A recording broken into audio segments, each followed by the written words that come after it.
Good evening and welcome to this week's edition of Sports Report. On tonight's programme we'll be looking ahead to a weekend of powerboat racing off Eastern Beach as Gibraltar hosts the European Championships for the Thundercat Racing. We'll be looking back at rugby's latest big weekend at the Victoria Stadium. Richard will be talking athletics with GIV3A's president Frank Carreras, with the association's autumn programme having got underway over the past week. And I'll be rounding up the rest of the Rock's current sporting news at the end of the programme. We start, however, with football, and Gibraltar's national under-17 side returned to the Rock after competing in their latest UEFA qualifying tournament in Dublin, Ireland, over the course of the last week. The youngsters lost their first two matches, 5-0 against the host Ireland and 4-0 against Scotland, before registering Gibraltar's first ever point in UEFA 11-a-side competition with a draw in their final group game against the Faroe Islands. Richard spoke to head coach David Ocello on the squad's return on Sunday. The kids have been exceptional on the pitch and off the pitch. They've really played with a lot of character, they played with heart, and they rose up to the game, basically. Most importantly, they improved over the 3 games. Apart from the Ireland game, which they started a bit shaky, the other 2 games they looked quite organised, and obviously allowing them to get the draw that they came out with last night. And in the first 2 games against the big nations, irrelevant of the final results, it was a very close first half in both games. Obviously, I think it was 1-0 at half-time against Ireland and something along the same lines against Scotland. In the second half, both nations managed to get a couple of goals against our boys. In terms of fitness and stamina, is Gibraltar really that far off? It's very difficult because we are playing against kids. Well, these players are playing against kids who are like a year and 8 months older than them, and they are physically much prepared. And even though we try to keep to the plan and stay quite compact, but they are not mentally prepared to cope with throughout the 80 minutes of that intensity. Then again, it comes back to the amount of frequent tough games they can get back at GIV. And finally, David, on one last point, obviously these European Championships are under 17 level and under 19 level especially, open doors for footballers. People get scouted, people get spotted at these sort of places. So it's vital for Gibraltar's competition here in the European qualifiers. Yeah, well, these kids, what they're experiencing right now is amazing, really. We have a responsibility to prepare these kids to what's to come in future age groups. I think they've adapted quite well to the professional approach, and hopefully they stay in track to make it to the seniors. Now in its second week, the Argos Premier Division is shaping up to be one of the most competitive in recent years. This week we'll be focusing on the Monday night game between Lincoln and Manchester 62, whilst also rounding up the other fixtures of the weekend at the end of this report. It was the first start for Liam Walker in a Lincoln shirt after coming on as a sub against Lynx a week ago. It was also the first start for young Thomas Isola in a Manchester shirt after several appearances as a sub. It wasn't long before the first chance of the game in favour of Lincoln. 2 minutes in, a corner was swung in from the left by Walker, and Lee Gassiaro made an acrobatic attempt, but a good defensive block denied the chance. At the other end of the pitch, Manchester had their first chance shortly after, just 7 minutes in. The ball was crossed in from the right and Hines got up ahead to it, but there wasn't enough pace on the ball and it was sent straight at Navas in the Lincoln goal. Lincoln could have then recorded a spectacular goal when a throw-in was delivered by Joseph Cipollina. It was flicked on by a clever backheel from Walker, but Gassiaro was unable to latch onto it inside the box. The opener came 15 minutes into the match, and it was Lincoln who drew first blood. Walker played a brilliant ball through to Gassiaro, who used his pace to get in front of the defence before slotting past the keeper's left.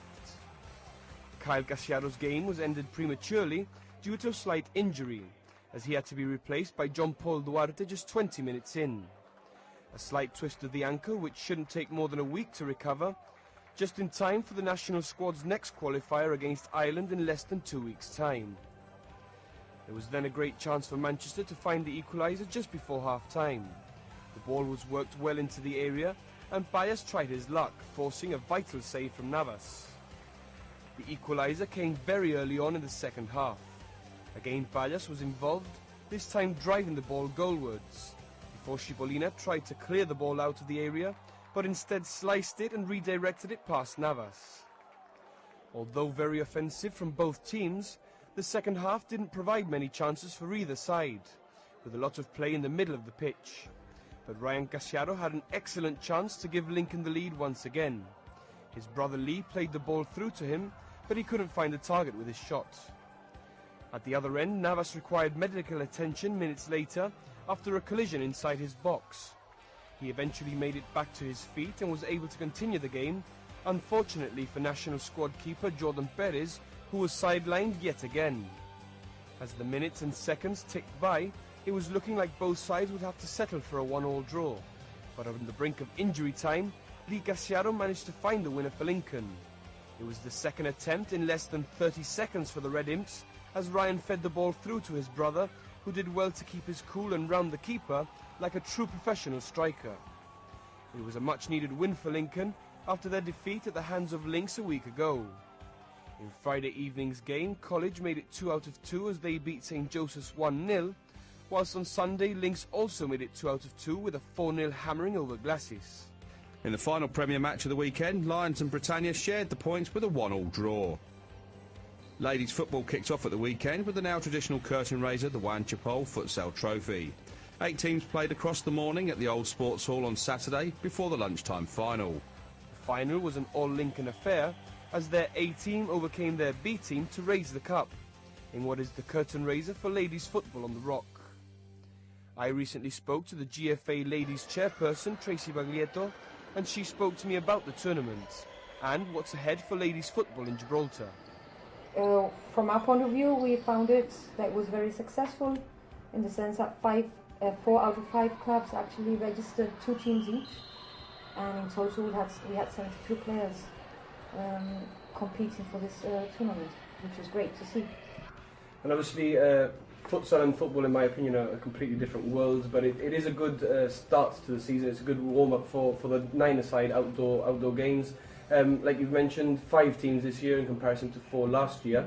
So numbers are increasing in ladies football here in Gibraltar. Yeah, this year we've had an increase of 1 more club registering. We've also implemented that each club can have 18 players registered instead of the 15. Although 15 players will be allowed to play each match. That will give them an addition of 3 more players just to feel if they should feel the need to. So on a whole, there's been an increase of players as well. And obviously, as I've mentioned, it's a good start to the season, having a friendly indoor tournament. How did the players receive the tournament themselves?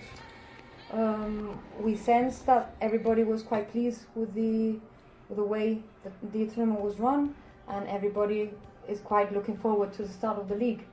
So that's a great, I would say, point of view from players towards us.